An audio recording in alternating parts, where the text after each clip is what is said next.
real. An error occurred on Facebook. Wait a minute and then hit go live again. Are we maybe, it does say we're live somewhere. All right, here we go. We're live, I think. Jeez.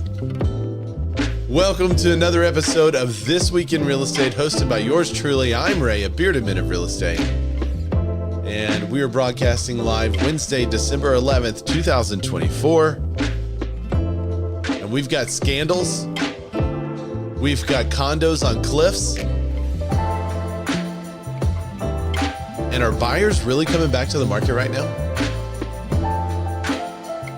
That's what we're going to be talking about today. We're live in Clubhouse. You guys can join us there. And if you want to add your voice to the show, you're more than welcome to. You could also add your voice to the YouTube stream, because we're live there as well, as Olivier already did. Matt LaMarche running slow today. He's behind for sure. So thanks everybody for joining. This is really strange. So normally we start broadcasting like this, and like there's like an audio issue or something like that was true. Today I hit go live and it just like sat there and spun. And now it says over on Facebook, we're having trouble streaming to Facebook. Maybe an issue on Facebook's end. And they are saying the same thing for Instagram. So they cannot stream to Instagram. So we're only and Jack said he was waiting on Clubhouse. Yeah, I think I don't know what happened. Clubhouse, I hit go and then nothing happened. I was the only one at the Clubhouse ring for a long time. So Jack is joining us on LinkedIn. I guess we are on LinkedIn. I think we're on YouTube. Hopefully everyone can hear us there. Jack said I almost started the room. Feel free, anytime. Oh my goodness. The tech issues, it's crazy. I've been doing this show over 6 years now, and it seems like the tech stuff it's stupid. I have everything set up perfectly today and hit go live, and it just sits there and spins right when I'm supposed to be broadcasting. So I have no idea. I don't know. All that stuff may be above my pay grade. But thanks for joining us. We have a lot to talk about today, but it's like 50-50 market news and industry tea. So there is a lot of industry tea to cover today. I'm going to dive right in. Let me share my screen here, and we'll put up the first article. I'm kind of shocked about you're this. You're on every platform but MySpace, I think. So no wonder there's some technical difficulties. MySpace is up. Did you know that still exists? No, really? Yeah. That's crazy. Yeah, I actually tried to figure out, I couldn't remember what my old username was or whatever. And I was trying to find it to see if it was still there, if it still existed. But yeah, MySpace is now like it feels like MTV. It's like music and videos, music videos. That's what a lot of it is. But it is still there. All our friend Tom, our old friend Tom, he's on there. Olivier said I'm alone on YouTube. No, you're not. I can see the viewers on YouTube. There are more viewers than just you, Olivier, but I appreciate you being there all the same. All right, so I'm kind of surprised this is the only headline like this I've seen. We saw some last year as the settlement shook out with NAR, but I really haven't heard that much about it. I did hear that NAR, I think in early fall, was like, hey, we haven't really lost a lot of people. And I think it was something like only 100,000 memberships or whatever. There wasn't a ton of memberships given the millions. I guess it's 1.4 or 1.5, so it fluctuated down 100K. So it wasn't a gigantic exodus like everyone predicted it would be once the lawsuit says you can't require people to be a member of NAR. That's some of the stuff shaking out in different states.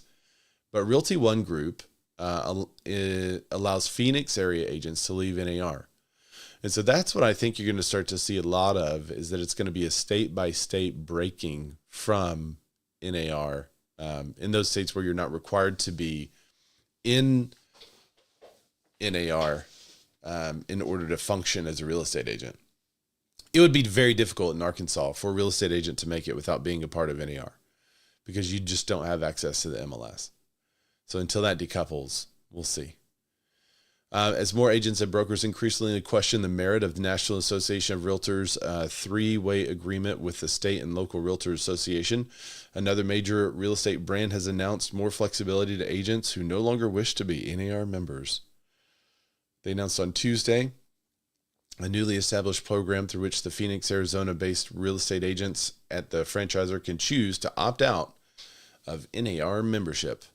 So beginning January 1st, 2025.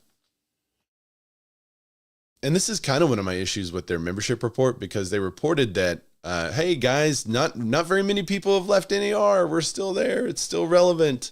But I would like to see this report in February, because everyone knows that we renew our licenses like in September.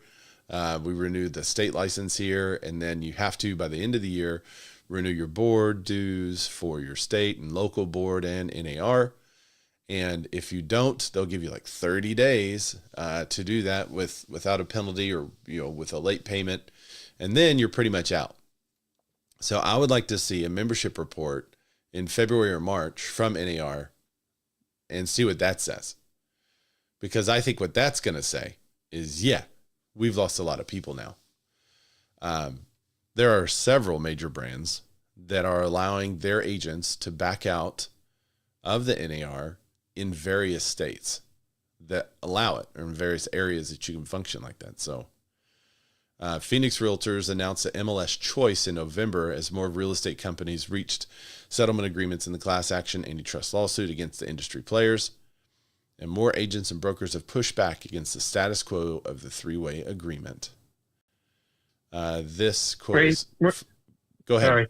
Oh, let me read this quote. Let me read this quote real quick. Okay, go ahead. We want our agents to have a choice and to know that they always have a home with us, whether or not they choose to affiliate with NAR, said Pat Kelly, president of the brokerage operations for Realty One Group.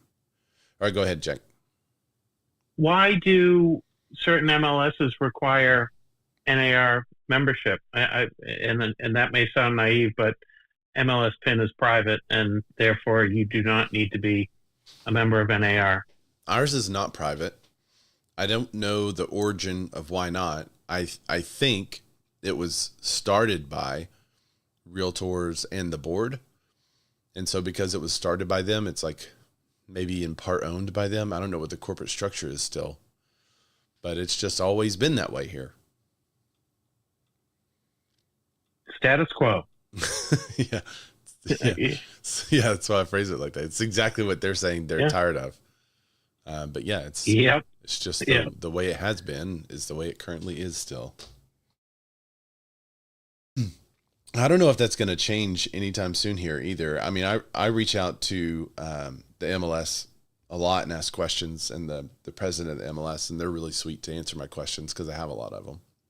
And I asked about decoupling, and they basically said, we are, given the lawsuits, we are currently considering everything and just taking a look and seeing where we stand so we can move forward legally. So I don't know what that means. I don't know if that means that they're going to decouple or not. I wish they would decouple, because it would put more pressure on NAR to actually add value to real estate agents, apart from a forced, you have to be in this in order to function as a real estate. You have to do this in order to get access to the MLS. So I think it would actually make a better NAR in the long run, and maybe more people would want to join because they would be forced to add value to agents, and giving that value is what would attract people to be a part of them. So that's my 2 cents. We got some more law news. Move.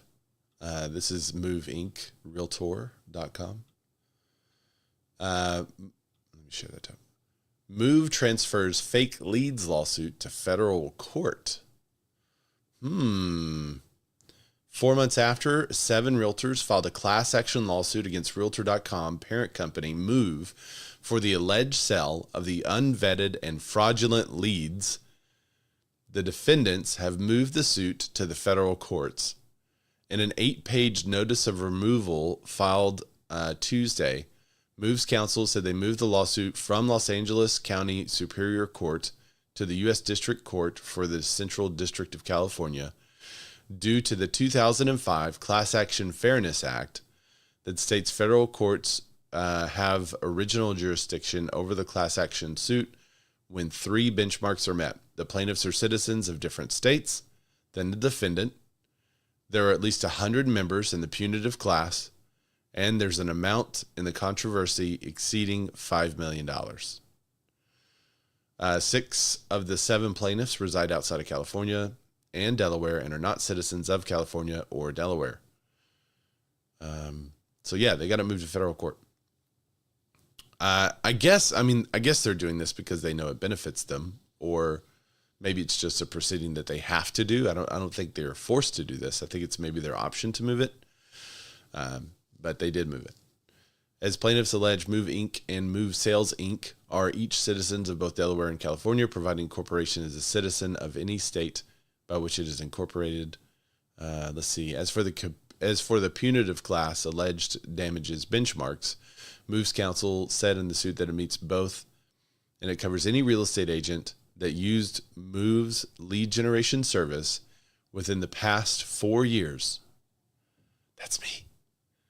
Due to the large punitive class, the amount in the controversy is calculated to exceed $5 million, considering damages, punitive damages, restitution, attorney's fees, injunctive relief. So that this lawsuit does include me. So I'm getting super excited about potentially getting enough money for another Starbucks sometime in 2025. No, this will probably be drug out to what, 2027, you think? It can't be fast unless they just take a settlement.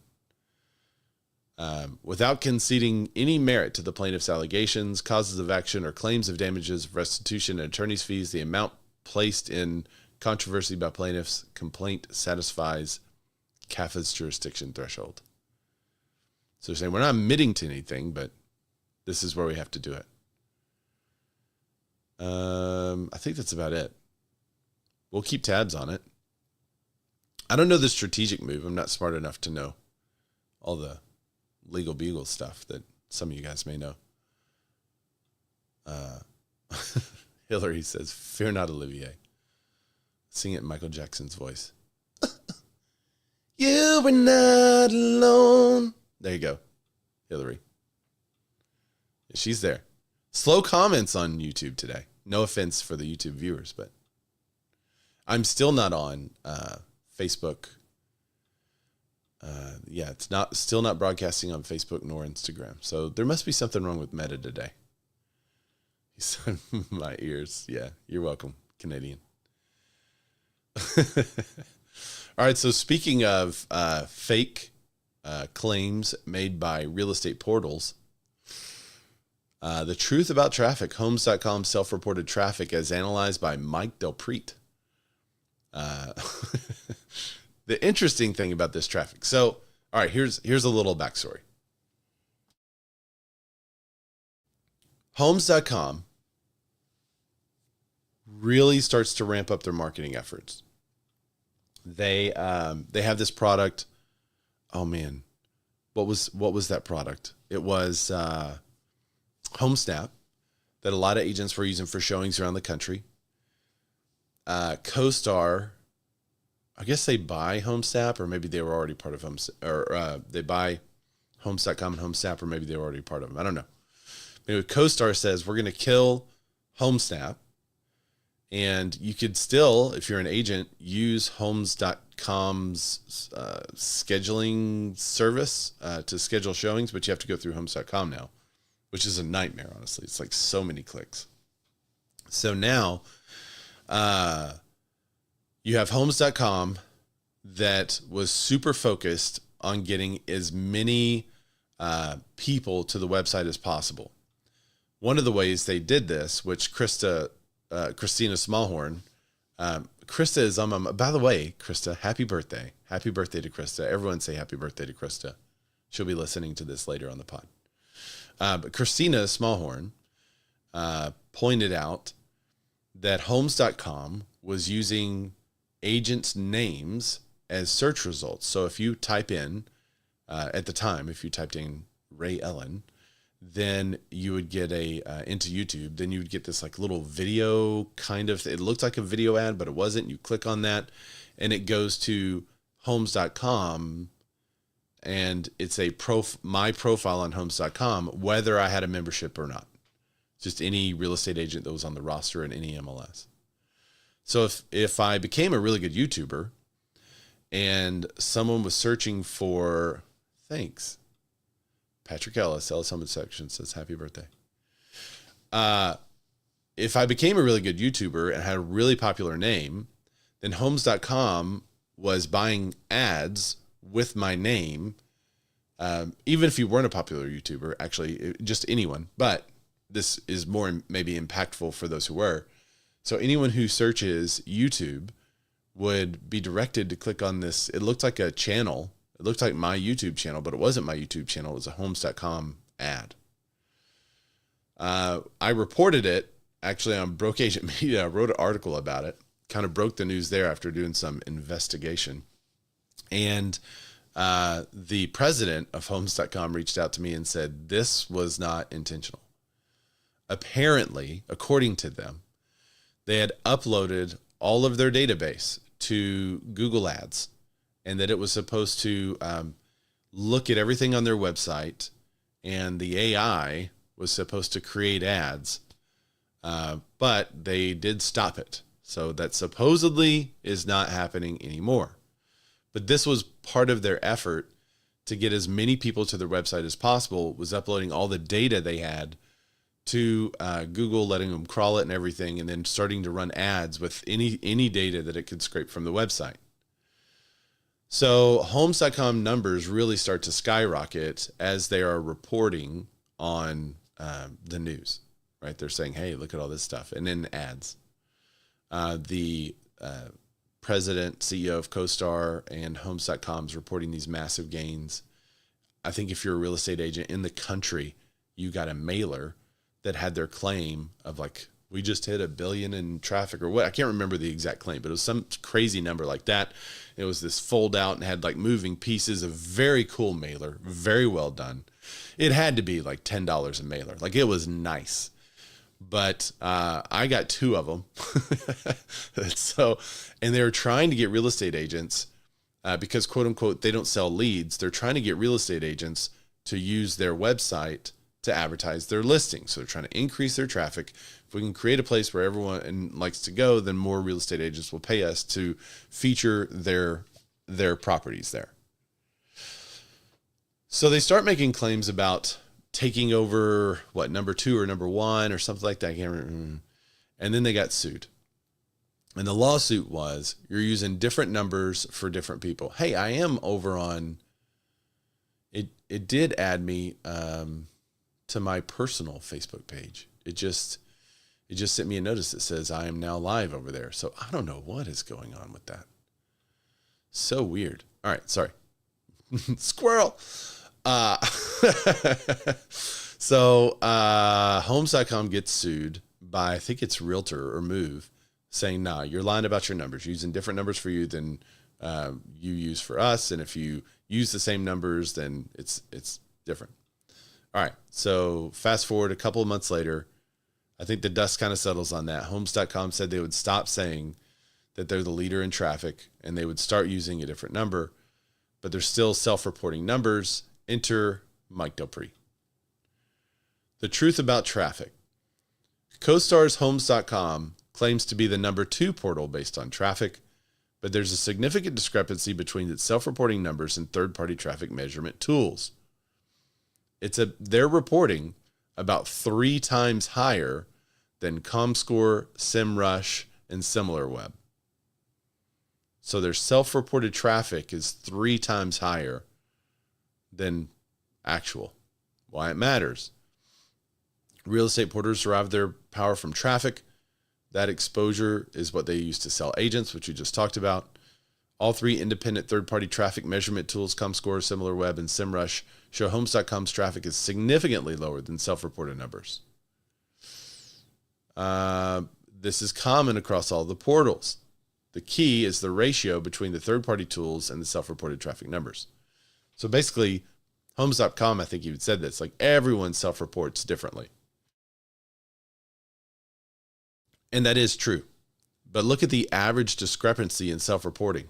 From Zillow, Realtor, and Redfin, they average around 1.5 to 1.6 times more reported traffic, whereas homes.com is sitting at 2.6 times reporting more traffic. So something is up. And it looks like that started in Q1 of now I'm off Facebook again. What in the world? Anyway, it looks like that. I don't know if this is the first time they started reporting numbers or it's the first time people started tracking it, but Q1 of 2023 is maybe when they started using the self-reporting metric. So if you're buying listing ads right now on homes.com, how you feeling?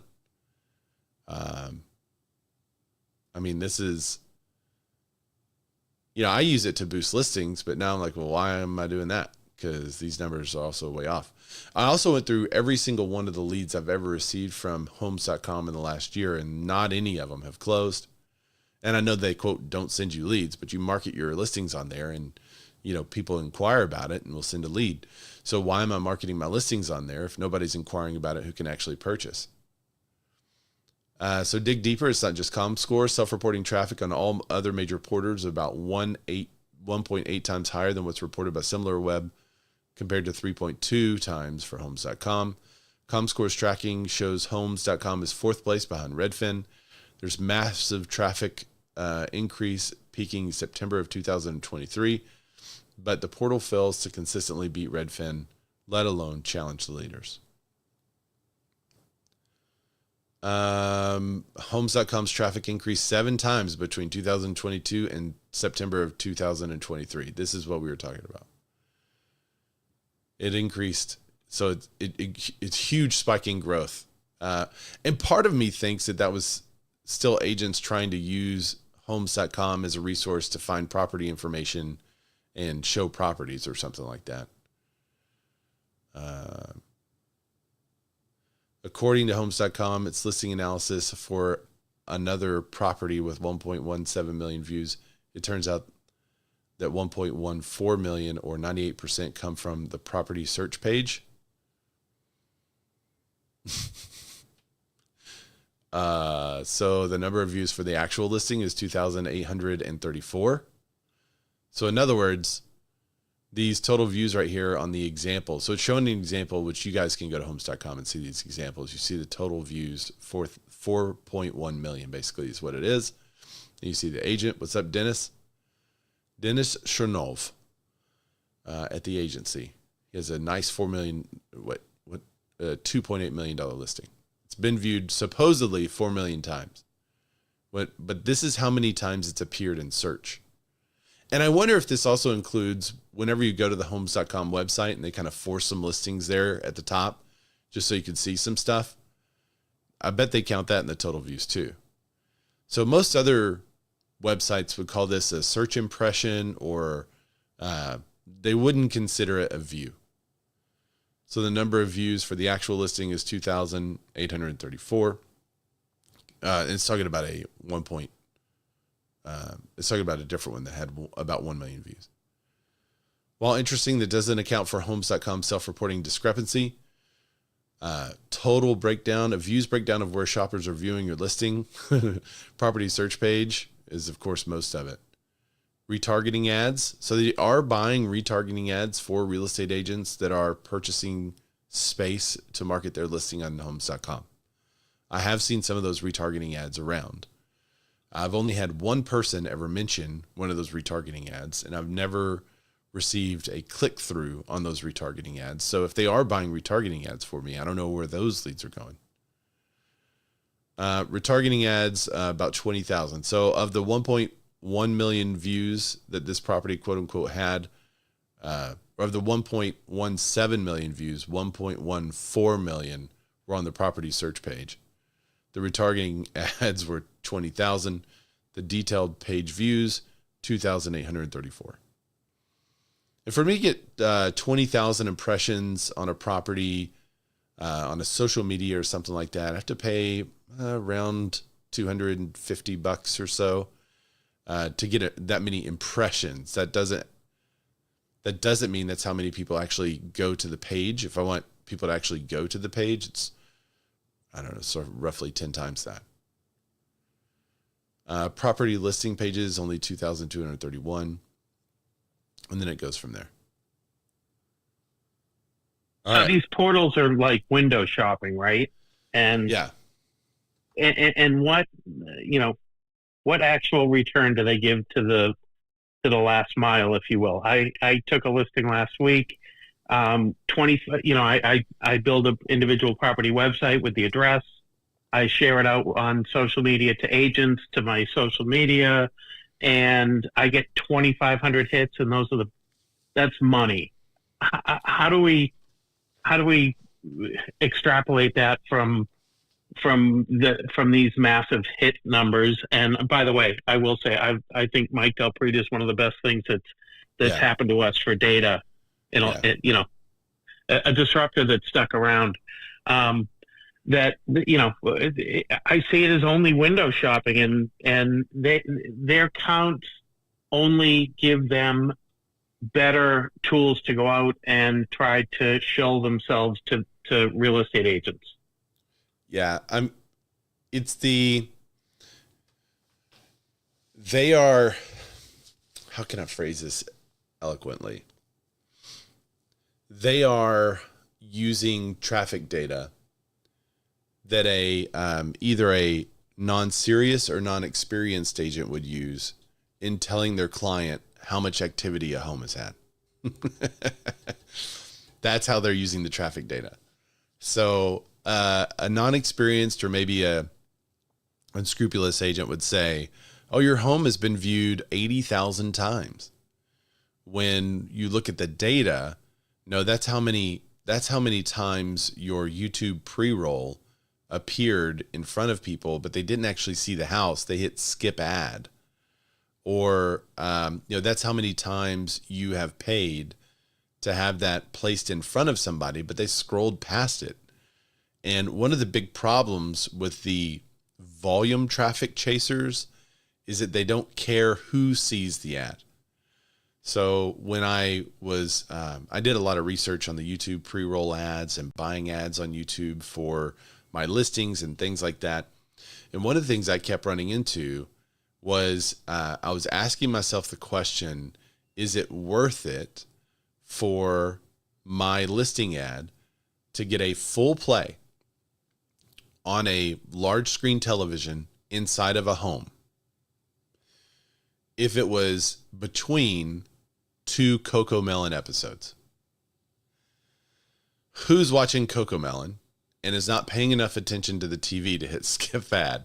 Probably kids. And they're probably just playing in the living room and somebody has YouTube on kids shows. And now there's a real estate agent saying, hey, check out this property with a 1-minute ad. And then it just doesn't get skipped because people can't find the Apple TV remote or nobody cares or mom's just doing whatever. So the question is that worth it? Now, alternatively, it may be that mom or dad are right there in the living room with them and they're seeing in the ad because, the kid's watching TV. Yeah, but they're working on something or doing something. They look up and they see it. Is it worth it? I don't know. But Jack, I think the reason why your ads or your views are more valuable is because it's a more targeted audience. And the more targeted audience you go for, the more expensive it is to run that ad. But as a local real estate agent, you have the ability to spread that around almost organically in places where people will go visit, or they will share it with a friend, or you post it on Nextdoor and they will take it from there and send it to someone else, or you tell all the neighbors, now's a great time to pick your neighbor. Here's a link, please share it. And so that kind of activity, in my opinion, is far more valuable than appearing in a search result on homes.com. So I know people are throwing out big numbers, but I think even if you aren't a homes.com agent, you can go and see how many impressions the property has had and then tell your clients, we've had 1 million impressions on homes.com. But it would be wise to also explain to them that may not mean anything. That certainly is hyping up perceived activity that they should be getting. Yeah. By the way, I had 18 showings and 6 offers on that property, Nice. which I can confidently say, I'm sure probably everybody that saw the property saw the website. Yeah. But telling somebody that your house just had 1 million views, well, great. How many offers am I going to get this weekend? Yeah. Wah, wah, wah. Yeah. Yeah. It was, my homes.com, because I try everything. If something comes out, I'm going to try it because you never know. Something may hit. It's a good hit. But most of it is wasted cash. But we tried homes.com and the rep was like, but look, your property has been viewed. I think this one was like 100,000 times or something nuts. It's just a little normal house. And that's what I asked him. I was like, okay, if it's been viewed that many times, then what does it say about your traffic that I haven't got a single inquiry on it? And he was like, well, maybe it's the house. I was like, I know the issues with the house. The seller knows the issues with the house. We all know the issues with this house in particular. But why do 100,000 people not click for, there's not a single person out of 100,000 people that click for more information? There's only like, how many people? Like 3 million people in the state of Arkansas, in the whole state.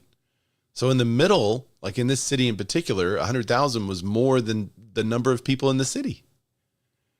So I don't know. A lot of it just doesn't make it. Olivier says inventing data ? I don't know. It's definitely more the data is real, right? I mean, there's actually that property did appear 1.17 million times in front of a potential consumer, but it's all in the interpretation of that data. And I think if you're using it in a way that you shouldn't, which homes.com appears to be using it that way, it makes you seem like you're being deceptive. Whether or not they are is another question, but that's what it feels like on the consumer side.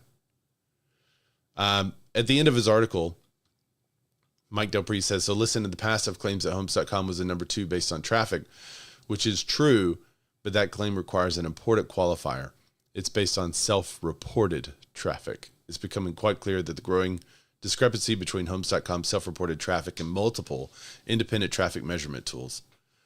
The bottom line, the recent article said, quote, it's easy to tell whatever story you want by subtly manipulating the display of data, which is what we just talked about. With this level of advertising spend, it's easy to get carried away with the big headline numbers, but it's vitally important to stay informed with the fact-based insights. In the end, traffic is only a brief stopover on the way to the ultimate arbiter of value, revenue from paying customers. Stay tuned. That's coming up next. That's what he says. So revenue is the next bit. He's going to portal revenue would be really interesting to look at. I want to look at revenue to agents from portals. But there's also an important disclaimer on that too, because not all agents answer their phone, but they buy ads. You have teams that buy ads for stuff and the leads go to the teams, but maybe team members aren't answering their phone. So does that mean the lead was bad? No, that means it was a bad practice of the agent. So it's hard. It's super hard to tell that kind of stuff. Speaking of embattled companies, EasyKnock closes its doors. So we covered EasyKnock when they launched, and it seemed like a good idea. My understanding of what they did, why did I say, my Arkansas came out just then. My understanding of what they did is they had a sale-leaseback platform. So they basically buy your house, then lease it back to you, and then let you go buy a different house, and then would sell the one that you were in. If I understand it correctly, that's what they were doing. Well, they just announced on their website after many years of serving consumers, EasyKnock has closed its doors. We're deeply grateful for the trust placed in us to be part of the financial journey of so many. While EasyKnock may no longer be around, arrangements have been made to ensure continued services for our customers. So the news was first reported by NPR, which published a lengthy investigative piece in the New York based sale-leaseback platforms business in June. NPR documented consumer lawsuits against EasyKnock in Texas, Maryland, South Carolina, Pennsylvania, and Ohio, and enforcement actions by Attorney General in Michigan and Massachusetts. In September, EasyKnock scored a victory in Texas, which an arbiter ruled against the Texas couple who claimed their transaction was actually a loan in disguise and awarded the company $153,000. But last month, the Connecticut Attorney General's office filed suit against EasyKnock, alleging the company, quote, targets cash-strapped homeowners in need of financing who, for reasons of poor credit or excessive debt, may not qualify for financing. So I guess the sale-leaseback thing, they were just staying in the home. I thought it was more useful for a situation in which somebody needed to go purchase a property, but it had to be contingent upon the sale of their current property. So if they could sell to EasyKnock, lease it back, then they could go find a house and buy the house without a contingency. But it sounds like people are using it as almost like a reverse mortgage. I'm going to sell my house to EasyKnock and then lease it back. Launched into reverse mortgage instead of a bridge loan, right? That's what it sounds like. Yeah. And something I'm remembering something about. No, that was a different company. Okay. So they had a $12 million Series A in 2019. Oh, they started in 2016, by the way. $3.5 million funding round, $100 million new debt funding, $12 million Series A, $203 million debt funding, $20 million Series B, $57.2 million Series C. I mean, they're just making so much money off the investors. They bought Ribbon. I remember that. We covered them on the news when they bought Ribbon. That was a power buyer in the national marketplace. So I guess this takes down both Ribbon and EasyKnock.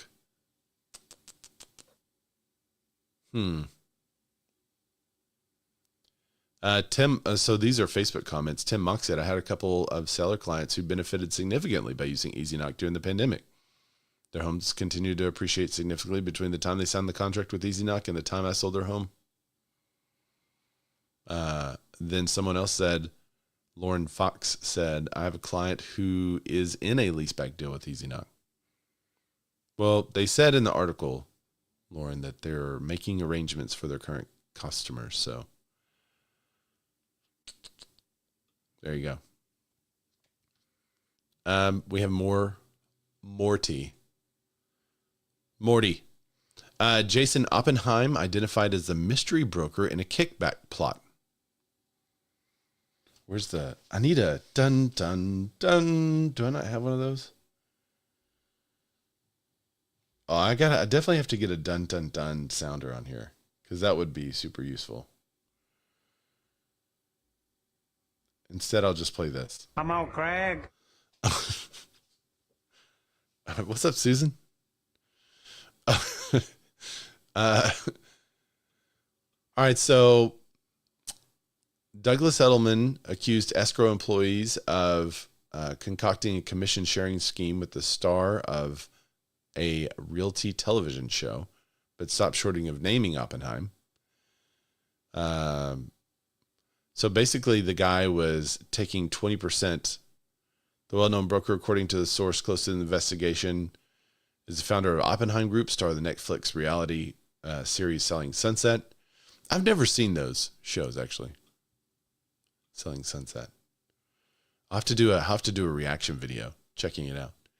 In exchange for business from clients working with the broker, Douglas Edelman alleged in legal filings that officers at the escrow company paid the agent up to 20% of its revenue from escrow fees for each transaction the broker brought. According to emails reviewed by Inman, the escrow officers at Portfolio Escrow discussed a plan to increase portions of their commissions, plus some from the money, back to Oppenheim. Two officers would send 7.5% of their commissions from deals to Oppenheim. The email shows Portfolio would kick another 5% from the company for a total of 20%.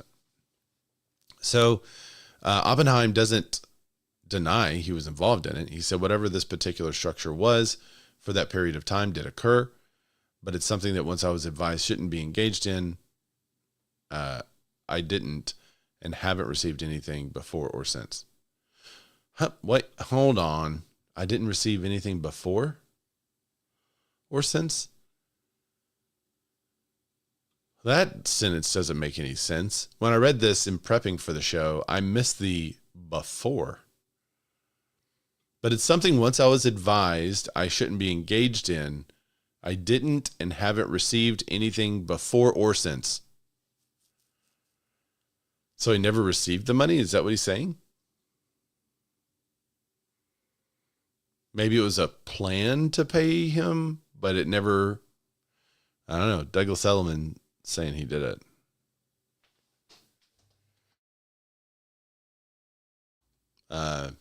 Diggs, by the way, 7. Hey, what's up? Olivier says, selling sunset equals the real housewives of real estate. Olivier's really disappointed in this. He loves the show. He says, oh no, what will happen to my selling sunset? I may have added the word my in there. He can't comment though, because he's on the phone on Clubhouse. So I don't know if he's actually hearing me say anything. Oppenheim speaks out. It's gained notoriety in Hollywood. The emails Inman reviewed were from 2015 and 16. They did not include dates when Oppenheim was the star of Selling Sunset. I can hear you. Olivier can hear. Okay. Everybody act calm. All right. So here's the rule. Let's see. If a licensee in California, a broker or salesperson receives a commission, fee, or other consideration as compensation or inducement for referring customers to an independent escrow company, the Department of Real Estate would likely review that as a violation of real estate law. I'm guessing unless it's disclosed, right? I mean, you can own a real estate company and a title company. And if you're making money from both and you send one to the other, I'm guessing as long as that's disclosed, it's fine. But when it's not disclosed, it's probably a problem. Hillary says, your ears are working again. He just didn't like my singing. All right. This may be the last of the tea here before we get into some economic news. Alexander Real Estate Brothers sibling raped dozens of victims, federal indictment alleges.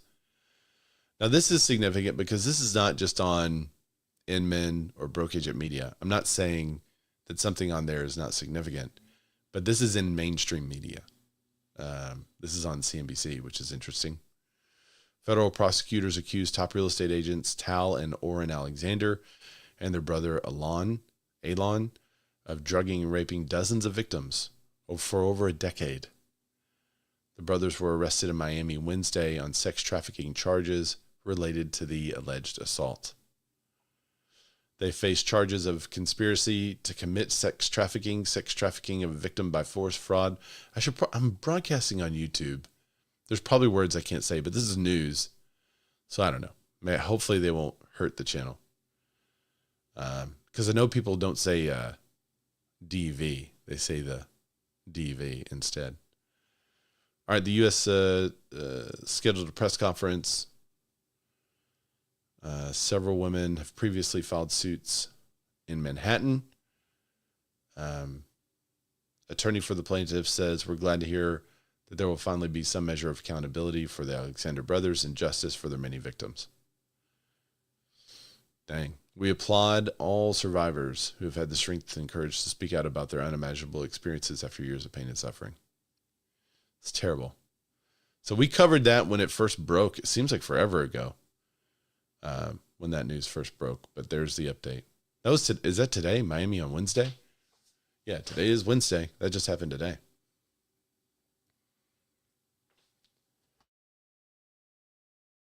Wild. Well, we'll see what happens there. That's the, is this the group that Slide was distancing themselves from? I think so. Let me look. Let's see, Alexander.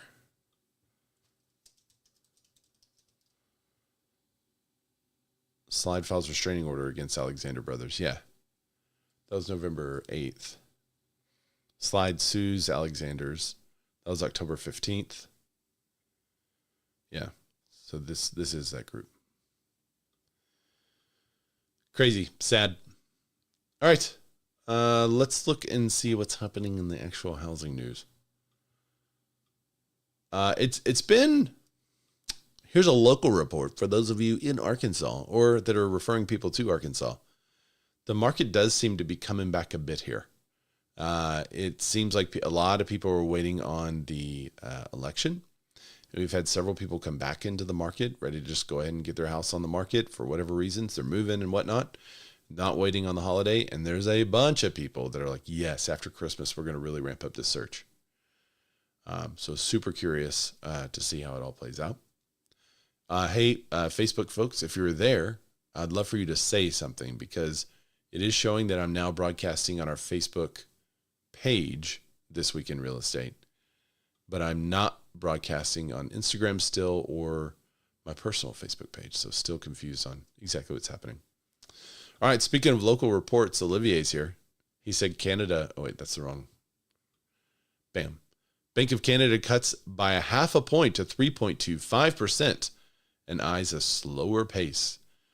So they have been dropping rates pretty regularly, but it looks like that rate drop will begin to slow down. They are concerned about the economy. Olivier was saying that the unemployment is about 6.7, 6.8, something like that. And the economy is not so hot. And so the drop in interest rates to spike the activity in the economy is what they're hoping will occur. So there's the chart that you can see, the Bank of Canada's key interest rate versus the inflation. And they have this highlighted here at the beginning of the pandy in 2020.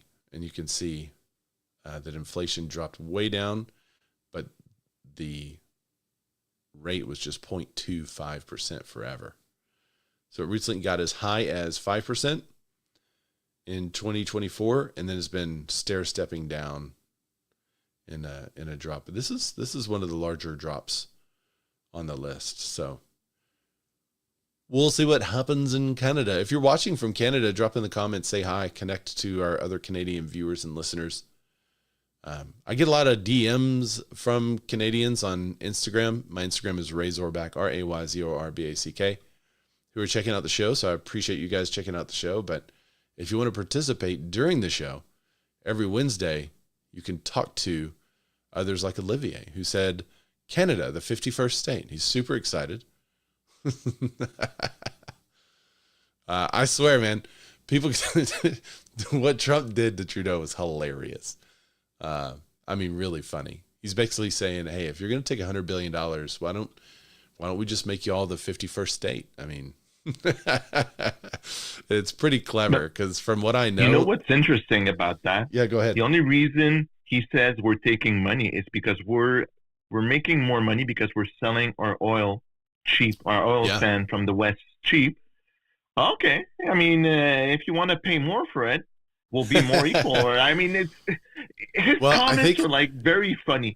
I know. I think it's hilarious. I mean, from what I understand, the meeting was pretty good between Trudeau and Trump, and we tend to have a pretty good relationship despite the political differences with Canada.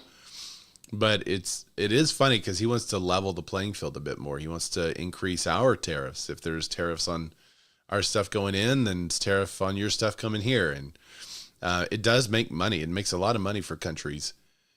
Or you'll start to see the tariffs drop and then people pay less for the goods, which is also good for both sides. So, yeah, but it was a clever, it was a clever thing that there's a lot of, I would say, Canadian politicians that are pretty prideful about, oh, we're not the 51st state. And I swear, man, Trump's he's going to bully them into taking less money just out of pride, which I think is funny. But that's his whole thing. But you know what? He's What's funny about it is if we become the 51st state, it's Democrats forever because everybody in Canada is a socialist communist according to the state. That is We're so all true. Democrats, right? Yeah, you don't even have a gun. No, it's very, I don't think anyone actually wants that. It was just a joke to make a point, but it definitely made a funny point, in my opinion.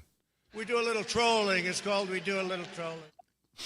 If you're a state, you'll get far less money. Yeah, for sure. Yeah, the states don't even get that. All right, This is an article from Redfin. Speaking of Redfin, more buyers are touring houses and applying for mortgages as we enter 2024's home stretch. Home stretch. Clever by the editor. Pending home sales rose 6.5% from a year earlier during the 4 weeks ending December 1st, on par with annual increases we've seen over the last 2 months. Many people were waiting on the election before getting serious about buying a home. They saw a burst in early stage home buying activity, like home tours immediately after the election. Buyers have grown accustomed to the high mortgage rates. Yep, we're hearing that too, where someone's like saying, hey, I got a good deal on this at 6.5%. I'm like, wow, that's 3 times my current interest rate in my house. But yeah, I mean, it just takes a little time and people kind of get accustomed to where they are. The market is strong with a lot of pent-up demand after slow summer and early fall demand. That's Mimi Trieu, Redfin premier agent in the Bay Area. Buyers realize mortgage rates may not drop below 5% and probably not below 6% in the near future. They're also noticing there are not many desirable move-in ready homes for sale that are priced reasonably. So they're pushing towards negotiating for good deals. They're also pushing towards new construction when they can find it. Homes have been sitting on the market since summer and early fall are finally selling.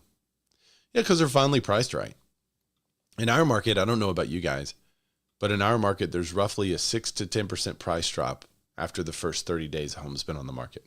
Is it the same where y'all are? Because that price drop is to entice people to see it again. And sometimes they'll drop after 15 days and then they'll drop after 30 days. And when you do the math on it, it's generally around a 6 or so % drop. So pricing your home right the first time is super important, because if you've been on the home 4 or 5 months, I mean, you're really hurting. Man, Arkansas is definitely, you're really hurting. I don't know what, I mean, it is here in full force today.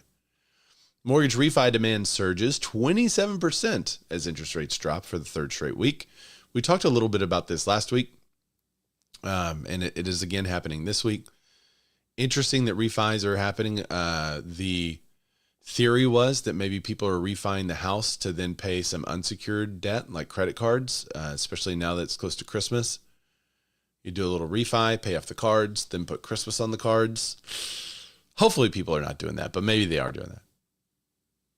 I sound like Trump when I said, hopefully they're not doing that. Maybe they are doing that. The average contract interest rate for a 30-year fixed mortgage with conforming loan balance of $766,000 decreased from 6.7% to 6.7% from 6.9%. I swear they changed the order that this is in every week, and I get it wrong every week because they keep changing the order. They'll say decreased from this to this or decreased to this from this. It's just, sorry. So now it is 6.7%. That's the point. So applications to refi surged 27% and were 42% higher than the same week a year ago. Applications to purchase fell 4% for the week and were 4% higher than the same week a year ago.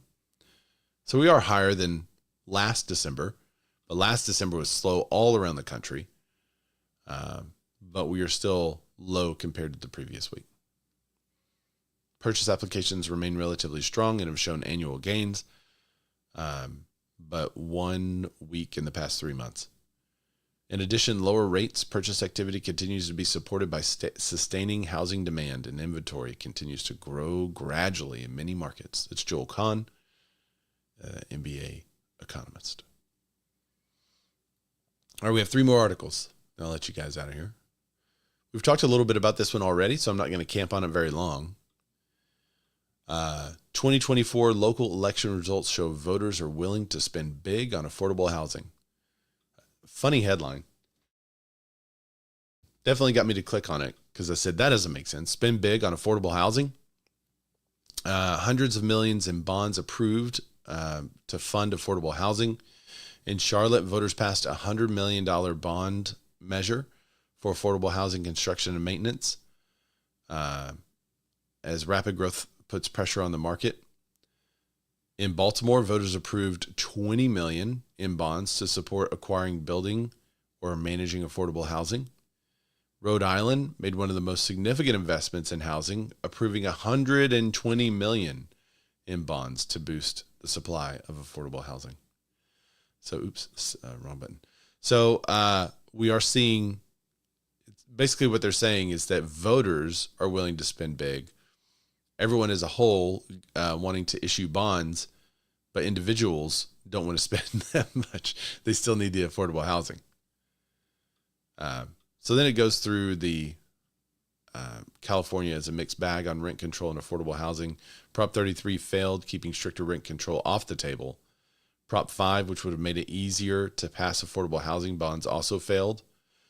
San Francisco's Prop G passed, earmarking $8.25 million annually for rental subsidies. And Berkeley voters approved Measure BB, which funds homelessness prevention.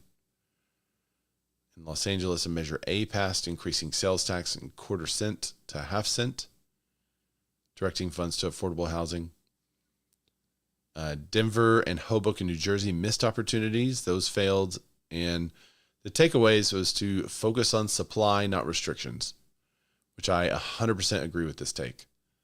Focus on the supply, not restrictions. And I would say also, to expand that take, focus on supply, not the grants for the buyers. Don't make it easier. Don't give money to people to buy if you don't have the supply. You have to fix the supply issue first. Then when that starts to get out of whack, give buyers money to buy. That's what is a huge difference between the Bush tax credit and any grants that any politicians talk about now, whether they're left or right. There is some new federal flood risk management system that is out right now. The Department of Housing and Urban Development released a new federal flood risk measurement standard, FFRMS, in April of 2024 that will affect both single-family homes and multifamily properties. Compliance will be required as of January 1st, 2025. For FHA or HUD-assisted multifamily properties, new FFRMS requires a complicated three-tiered process for determining the extent of the FFRMS floodplain, with the preference for climate-informed science approach. Climate-informed science approach. So this is using global warming predictions to impact your flood insurance. The FFRMS expands the vertical and horizontal floodplain boundaries beyond the special flood hazard area and 100-year floodplains. The rule requires more stringent elevation and flood proofing requirements of properties where the funds are used and developed to provide financing for new construction. All right, so basically your elevation certificate may be required way more often next year. So if you don't know a surveyor who can get that for you, get one on call because you might have to help your insurance agents and your lenders out there to get that done quickly in some deals. So they've got a chart on here identifying the FFRMS floodplain. Honestly, it takes me forever for my brain to process this kind of material when given in a chart like this. So I'd have to read it probably 5 or 6 times. Oh, man. But they want you to, rely on a CISA if you have a CISA map available. That is the climate-informed science. What's it called? Client-informed science approach. If no, has FEMA defined the 0.2% annual chance of flood? If yes, rely on a higher number for your flood basis. If no, rely on the FVA. So, yeah. Hey, look at our framing and lumber prices are going up right there. So they're up to about $570 right now per board foot. Side note. That was a side note. This is a great article over on NAHB.org. That is the National Association of Home Builders. Every now and then they'll have a really good report that really breaks down this stuff. because as a builder, you got to know if you're going to be building these houses in those areas. But it's also just great for real estate agents to know this information as well, so that you can be more informed when helping your clients pick out property. Okay, in the last article, the condos on a cliff. Not really, but a Florida condo cliff is coming as owners deal with the fallout from 2021 Surfside collapse. Y'all might remember the Surfside condo collapse that we covered years ago in 2021. And from that, there were more stringent building code requirements put in place, additional inspections put in place. The condos had years to increase their condo fees in order to pay for required repairs and maintenance of the condo, given the changes. And so now that is all kind of coming to a head. So after the deadly collapse of the 12-story condominium tower in Surfside, suburb of Miami, Florida in 2021, state lawmakers implemented new requirements for older condominiums. Buildings that are at least 30 years old let's see.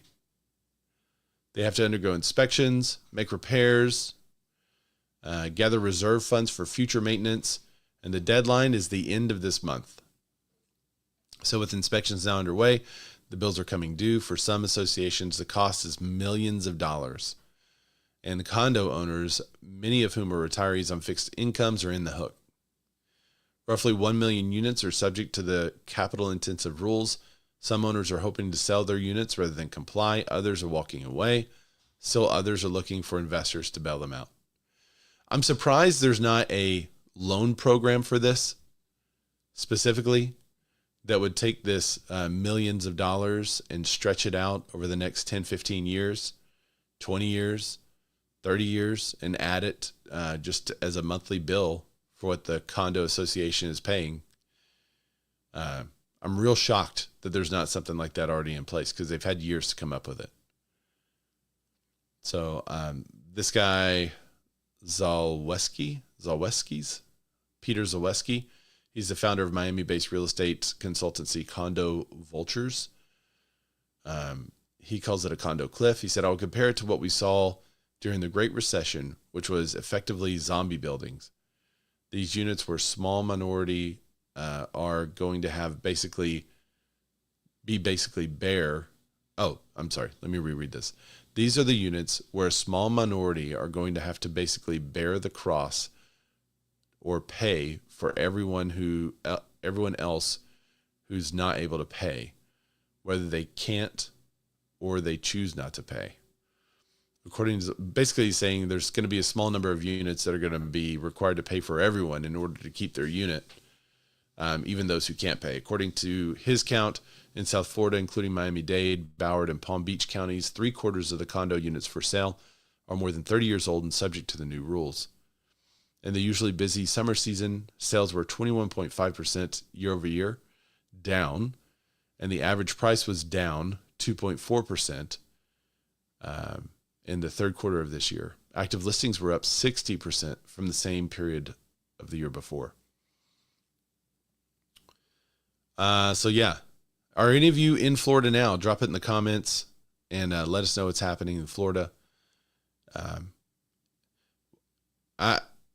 It's a mixed bag. You know, when something like this happens, you would like to think, well, there's going to be an investor or somebody come in there and get good deals on it and repair it all and, you know, pay for it. But I don't see how you can get a good deal if you have all these fees from the condo association because of the repair work that could be in the millions of dollars. So if you are an investor, you're hoping to put somebody in there and make money off of it, and the rent has not increased that much. So how are you going to do it? So it's they're definitely between a rock and a hard place there. So drop in the comments if that's you. If you're in that market, especially, reach out, because I'd love to talk to you guys more about this to figure out how you're navigating that.